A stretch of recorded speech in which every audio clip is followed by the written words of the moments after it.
Working safely with hazardous materials requires 4 major elements: work practices, engineering controls, personal protective equipment, and decontamination. Work practices are methods for isolating workers from dangerous chemicals, such as spraying water on hazardous dust in order to keep it from becoming airborne.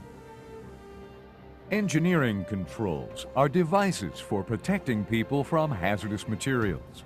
These include robotic equipment used for handling hazardous materials and large ventilation fans designed to remove toxic fumes from work areas.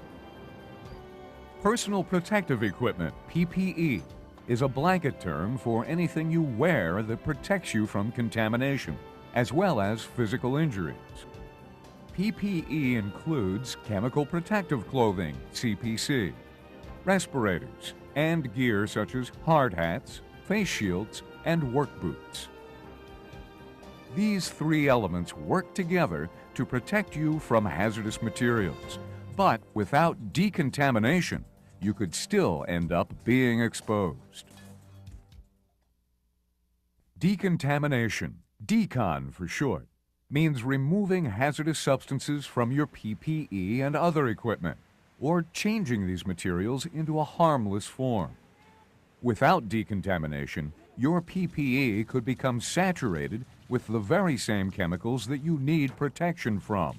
In time, this might present more of a hazard to you than your worksite does.